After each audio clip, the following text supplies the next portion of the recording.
This was a group of innocents targeted for practicing their faith. Make no mistake, this was a terrorist attack. It was an attack on our most intrinsic and cherished values as Canadians, values of openness, diversity, and freedom of religion.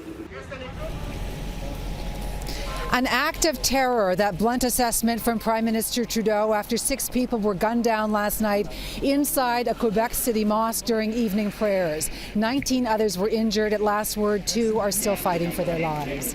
Good evening, I'm Avery Haines in the Sainte-Foy community in Quebec City, where Prime Minister Trudeau is expected to be in the next 10 minutes or so. You can see many people coming, streaming in here along the street to join a candlelight vigil that is to begin at 7 o'clock tonight. Just behind here is the mosque where the tragedy took place last night at 8 p.m. I've had the day to talk to many people in this community about the impact of what happened here and how that impact has affected them.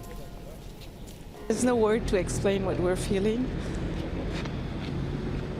We welcome everybody here. Very much shocked, and we don't understand. Horrified. Not here. Horrified. I don't know why.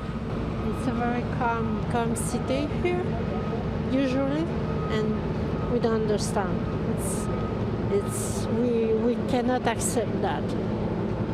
We are horrified. Authorities believe the massacre was carried out by one man, Alexandre Bissonnette. The 27-year-old faces 6 charges of first-degree murder and 5 of attempted murder. Our CMP officers are still working to determine a motive. And these, the human faces behind this massacre. 6 men gunned down last night inside the mosque. One of them a professor from Laval University, another the owner of a nearby grocery store. The other victims worked in media, government, as accountants, and in the medical field. Now, as officials try to figure out exactly what happened here and the motives behind it, many are in this very area, this community tonight, reeling from what happened. One of them I spoke to even was reading to her daughter a bedtime story when she heard what she didn't think was gunshot at the time. I heard the shots, so I live right over there.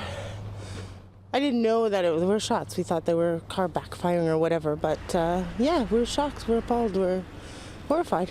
So you're sitting at home? Walk me through what happened. Well, just reading bedtime stories. It's over there where it took place. We live there, so we can sort of see the lights, and we heard the ambulances. And What do you tell your children when you now know what's happened? mine is young. She's under 10 years old, so she doesn't know what happened actually yet. So I don't know what I'm going to tell her. These are our neighbors. These are people who live, I live in an apartment building, so obviously there are Muslim people who live in the building. They're our neighbors. Their children go to school with our children. I feel like they're just as much citizens of this country and of the world as we are.